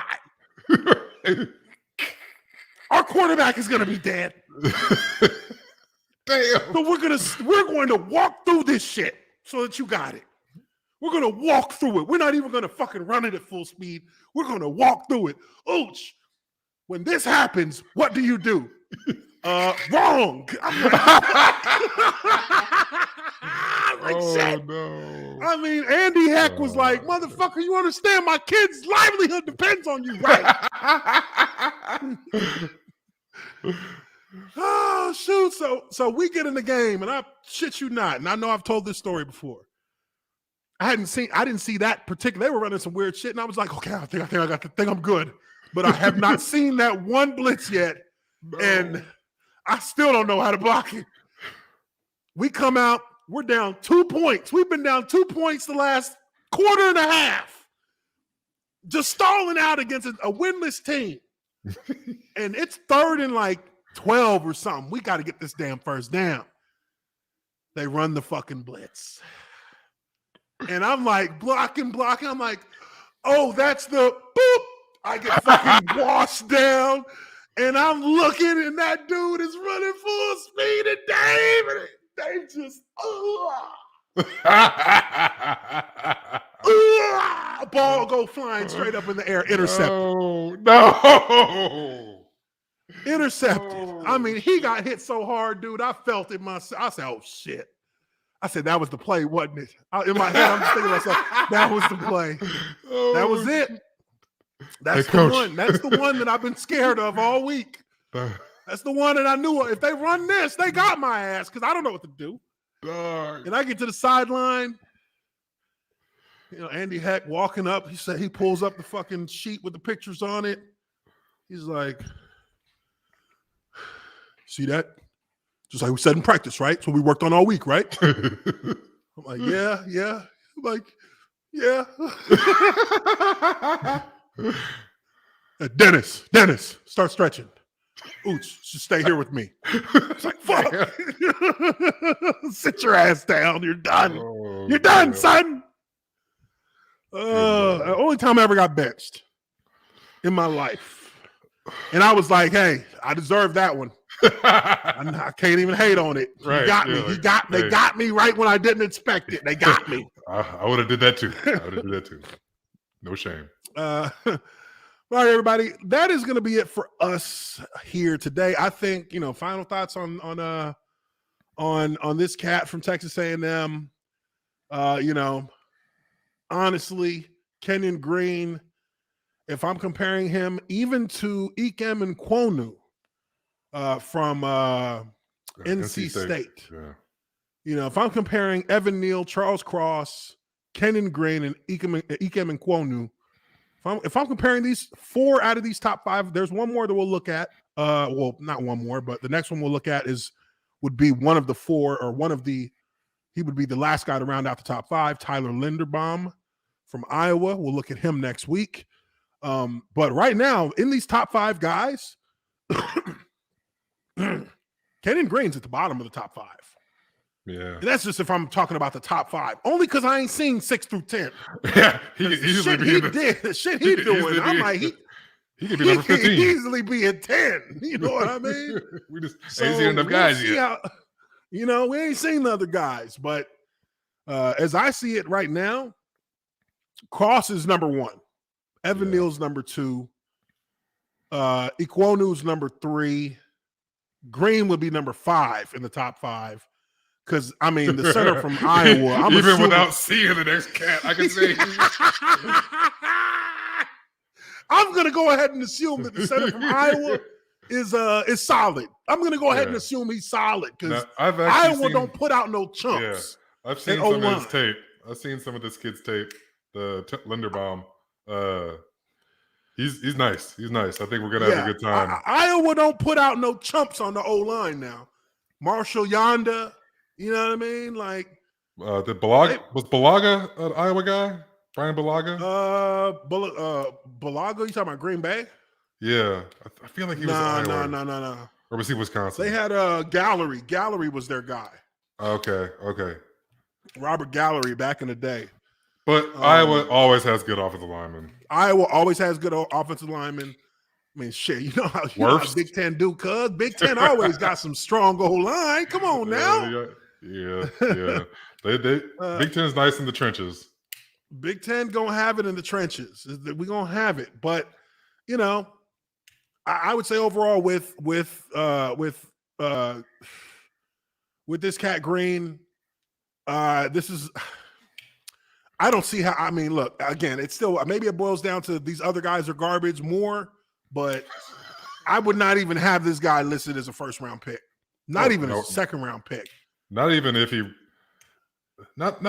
ran a 4.8, which he could run a 4.8, he would still be.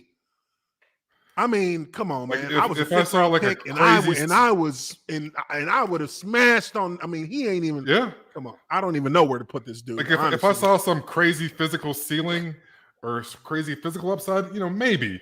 But maybe, yes. But you said he ran a 5.4. That's pretty fucking slow 5.38. Yeah, 5.38 for a tackle. That ain't shit. That's scary slow actually. That's like we can't pull you. Yeah, they might need to put him inside.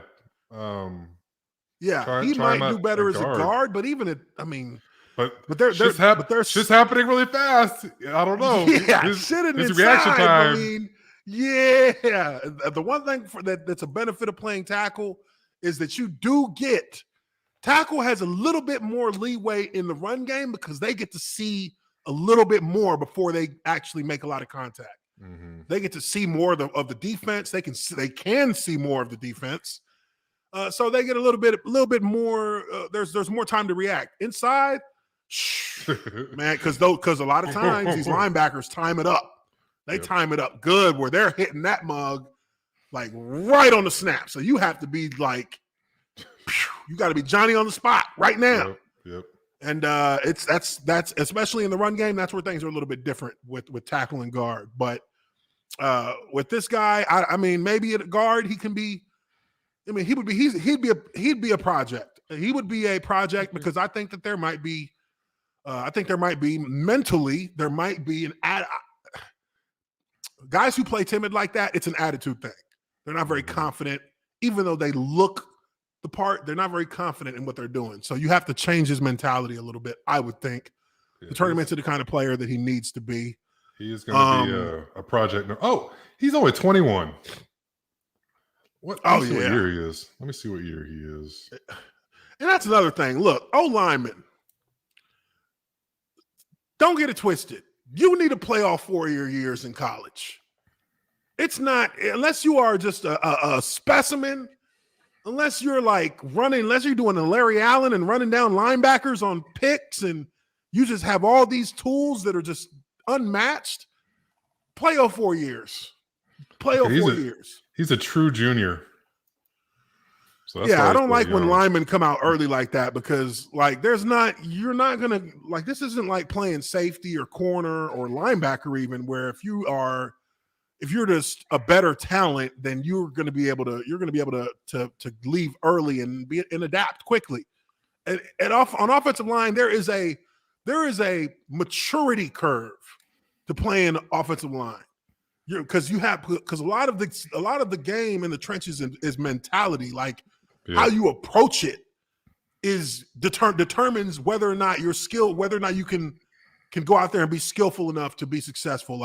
Because you have to lean on instinctual things. You have to lean on the instincts and the muscle memory from your training. Because shit's gonna go wrong. No time to be thinking about shit. Shit is gonna go wrong. I guarantee you, all the time. It's not gonna be how we drew it up. How are you gonna process, react? You got to know the concept of the plays. You got to know the counts. So hey, if we got enough numbers to block these guys, sometimes I don't have to get over here, even though that might technically be my responsibility. If something happens, this player, they fuck up too. He might run off in the damn flat and cover somebody. Go buzz off into the flat. Yeah.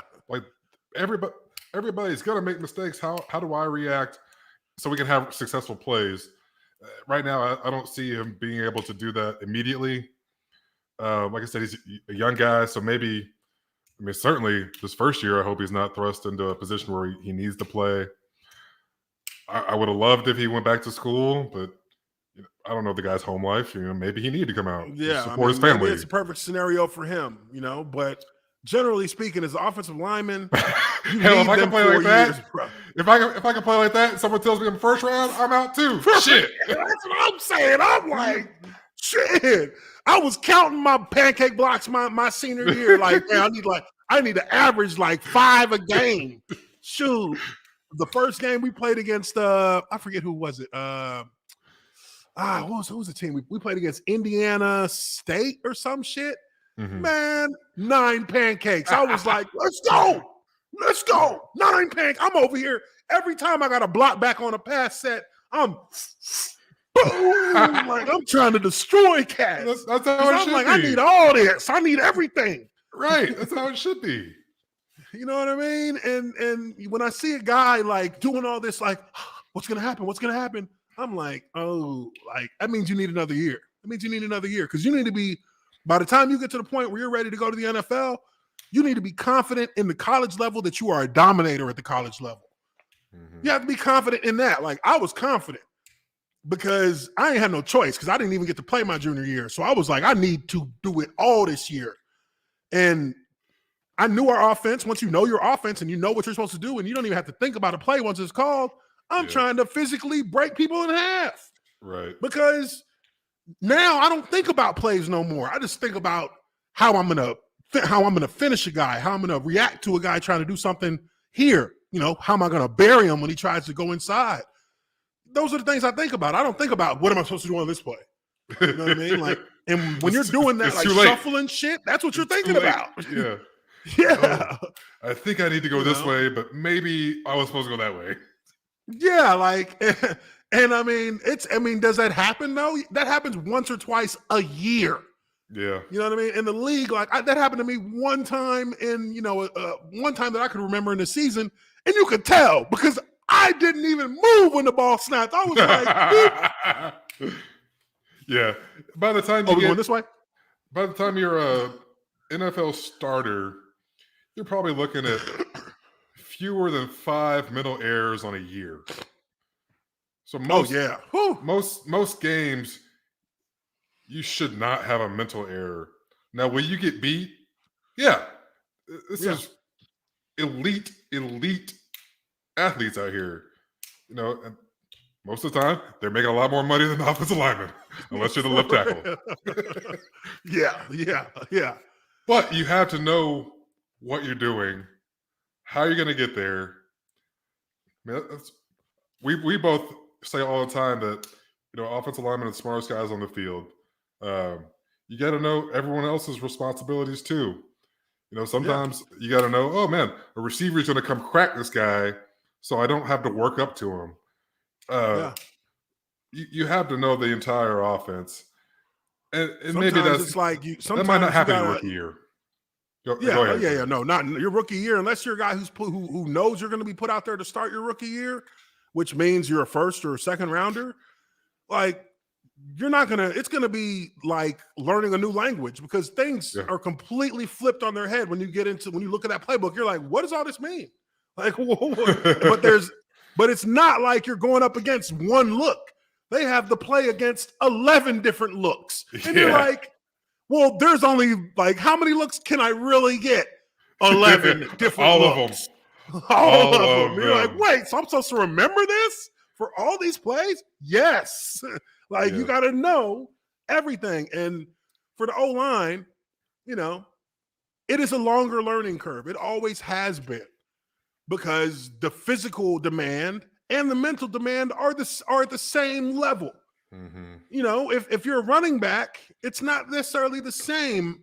He doesn't have to worry. He has to know what his interior, like an inside zone, he has to know what his interior three are doing, mainly. Outside zone, he has to know what his tight ends and tackles are doing, mainly. But for O-linemen, I have to know if there's emotion on this play because there's going to change. It's going to change what the front looks like. And then that's going to change who the call is. And then that's going to change who I'm supposed to block. If I don't know that there's emotion, or if I don't know where the strength of the play is, you know, then that can change. Like, that can really screw up knowing what to do on the play. And hell, there's not a lot of other positions on the field that have to give a damn about the motion, but the O-linemen do. You know, so you know that's just a little bit of our insight as guys who have been out on the battlefield. Yeah. Best of luck to the young man. One piece of advice: be the center's best friend. Yeah. Don't ever get into beef with your center. You go to war for you get kicked out the game for the center because you need him to be on top, to be on top of everything. A lot of times, you know, if you're not a tackle, if you're a guard, you know, probably 60-40, you're going to be getting reps at center every now and again anyways, so that if there's an emergency, you know, it's like these motherfuckers, like they told me, we hope we never have to put you at center again. Right. But if we fucking do, we just got to get you. But you're going to know what you're supposed to do. We need to finish the game. Just get us home. Yeah, we just need you to make sure the quarterback gets the snap. Yeah. And from there, you know what to do. But just make sure you get the snap off. Because if there's one thing the NFL coaches will rip you a new one for, is the quarterback fumbling the snap because his old small hands couldn't get it when you put it in his hands. Right. Because it's never going to be his fault. Oh, man. I remember one time. God damn it, Uche! I think we were in Green Bay, and we were down to our second center already. And he got nicked. And, you know, he's on the sideline trying to, you know, run around, see if he can go. And I'm the third center. And you over there looking at him like. They told him, I don't give a fuck if all you can do is snap it and stand there. You got to get your ass back in the game. I was like, thank you. You can stand there. You can definitely stand there, right? Hey, man, I tell you what. They did that shit one time with me, and I was like, look, y'all don't hear. I told y'all this was going to happen. They was like, Brad was hurt. I don't remember if this was preseason. I think it was preseason. But, dude, they put me at center, and I was like, oh, you sure you want to do this? Because I had never played center in a game yet at this point. Oof. And they put me in at center. And I was like, okay, so, center, all right, get down there, make the call. Yeah, we're going right there. Like, okay, we're playing Miami. I'm like, okay, it's me and my boy, what's his name? Paul Solian? No, not Paul. It was the defensive, other defensive tackle. Fuck. I played against this cat so many times. And he was like, they got you at center. Max, what's his name? Max? No, not Max. Fuck. Somebody in the chat might know. He was with Miami for a long time. Defensive tackle or / defensive end. I forget his name, but me and him used to like chitter chat on the line. We were cool with each other. He's like, oh, they got you at center? I said, hey now, easy. I said, easy now, easy. Don't get no ideas. Shit. He said, hey, let me get the shade. He gets on the shade. I'm like, you son of a bitch. I snapped the ball. Hey, I didn't even get my left arm up. He was already on that shoulder pulling it down. You motherfucker. Oh, God. Sack. I'm like, oh. Next drive, they're like, Uche. Go back to guard. Like, yeah. Good idea. Like, look, man, I can snap it or I can block this motherfucker. I probably can't do both. I was like, yeah, I don't know if you guys want to do that. You might want to have told me about this before the game. Oh, Lordy. But this is all right, folks. This guy is going to be a guy that needs to be brought under the center's wing. Yeah. If he has to play. He's a guy that's going to need to develop for real. Because from what I'm looking at, not ready. At least in my eyes, just not ready. He's going to need some time to develop. And then, he can be good. I mean, he's got the physical traits. They all got the physical traits. I don't think that's ever been the issue with a lot of guys coming out of college, especially on O-line. You got the physical traits. It's just, can you put everything together and can you build yourself into a great player? Yep.